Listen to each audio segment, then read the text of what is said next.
Bonjour, je vais donner mon point de vue à une suite de questions en mathématiques. Les objets mathématiques existent-ils indépendamment de nous? La question suppose déjà une séparation entre les mathématiques et le réel. Elle demande si les mathématiques existent dans autre chose que le réel, comme s'il fallait expliquer comment les mathématiques pourraient correspondre au monde physique. Séparer les deux n'est pas nécessaire. Le nombre a été créé pour désigner une quantité observée.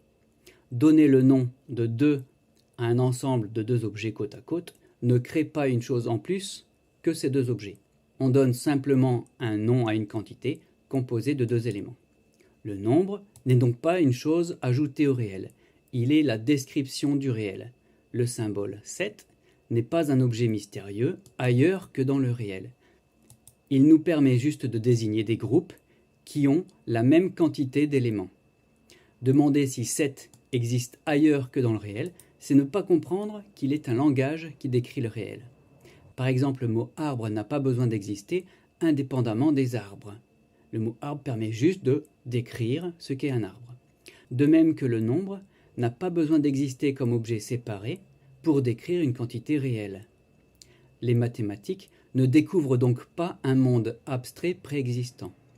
Les mathématiques sont un langage qui nous permet de mettre des noms à des choses logiques, et les nombres sont juste des noms qui nous permettent de nommer des ensembles dont on a énuméré les éléments qui les forment. Ce ne sont pas les nombres qui existent dans l'univers, mais les choses. Chaque chose est une, mais deux choses côte à côte sont un ensemble qu'on choisit d'appeler deux. Question suivante.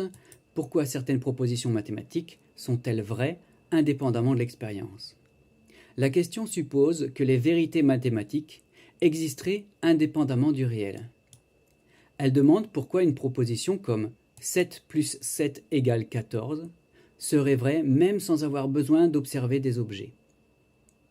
Mais cette manière de poser le problème sépare déjà les mathématiques et le monde.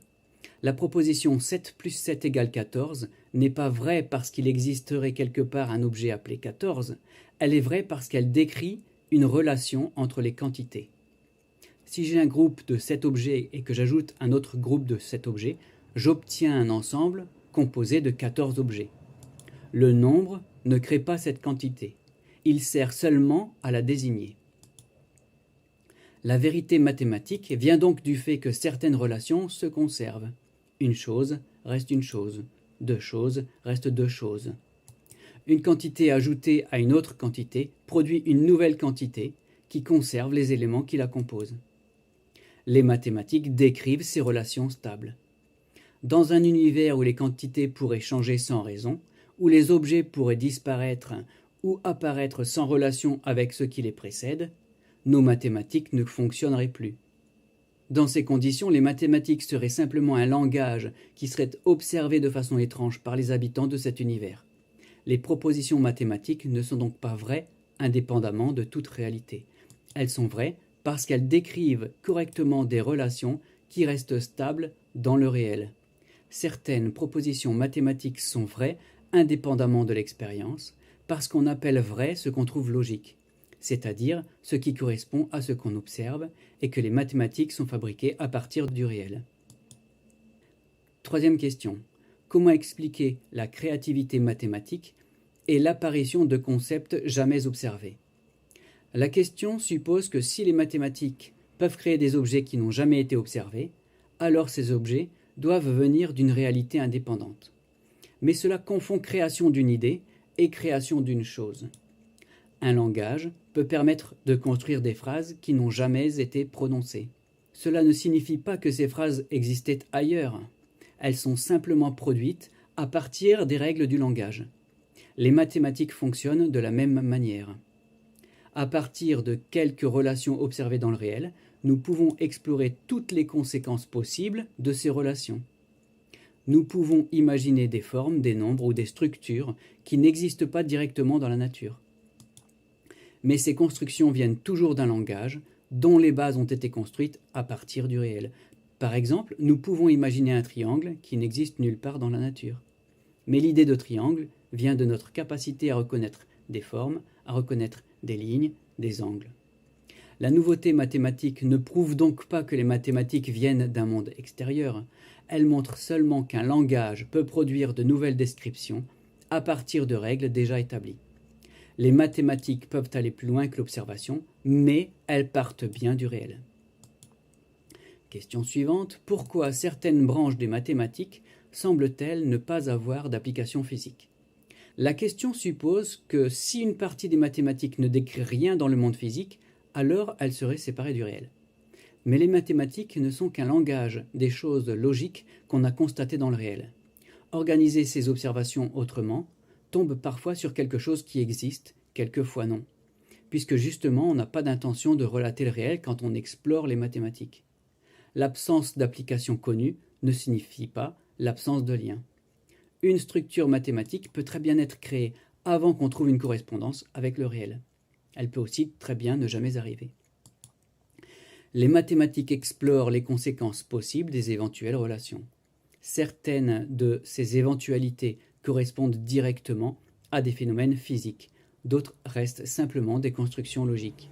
Mais ces mêmes constructions utilisent toujours de la stabilité et de la conservation qui viennent du réel. Donc, pour en revenir à la question, le fait qu'une branche mathématique n'ait pas encore d'application physique signifie seulement que nous n'avons pas encore trouvé la relation entre cette structure et un phénomène observé potentiel. Question suivante. Pourquoi choisir certains axiomes plutôt que d'autres? Un axiome est une chose admise sans qu'elle soit démontrée. Par exemple, on observe l'univers et on ne sait pas pourquoi il existe alors qu'il aurait pu ne rien avoir à la place. On admet, point. La question pourquoi en choisir certains suppose qu'il serait des choix arbitraires parmi des possibilités existantes indépendamment du monde. Un axiome correspond à une manière de décrire certaines propriétés qu'on le retrouve dans le réel. Dans le réel, en mettant la quantique de côté, des choses existent et ne forment pas un nuage flou. Les limites des choses sont bien définies. Grâce à ce simple constat, on peut déjà créer des axiomes simples. Axiome 1, une chose existe. Axiome 2, on peut joindre deux choses. La différence entre une chose et deux choses est 1. On peut répéter l'opération et ordonner tous les résultats par ordre de taille. On peut mettre à l'origine 1 moins 1, qu'on appelle 0. Et voilà, on vient, grâce au réel, de nommer des quantités. Et parce qu'elles correspondent à notre monde et qu'elles sont créées en ce sens, elles nous permettent de compter les quantités. Nous avons observé des objets séparés, nous avons remarqué que certaines quantités se conservent, et nous avons construit un système qui représente ces relations.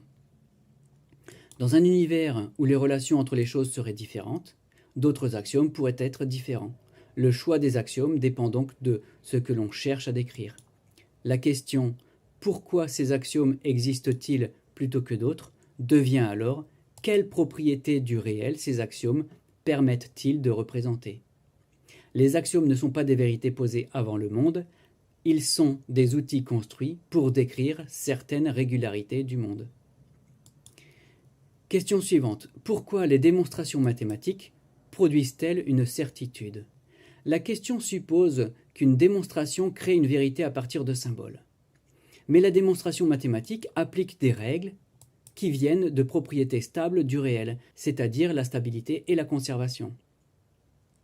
Ce que l'on appelle la logique consiste justement à suivre ces règles. Une démonstration vérifie simplement qu'une suite d'idées respecte ces règles du début jusqu'à la fin. Elle montre qu'une conclusion est vraie uniquement si les règles constatées au départ ont été respectées. C'est le même principe que dans le monde physique. Si je lâche un caillou et qu'aucun obstacle ne l'arrête, je peux prévoir qu'il tombera jusqu'au sol. Cette prévision est possible parce que les relations sont stables. Les démonstrations mathématiques fonctionnent de la même manière. Lorsqu'un système repose sur des relations stables, les conséquences peuvent être déterminées avec certitude. La certitude ne vient donc pas des symboles eux-mêmes.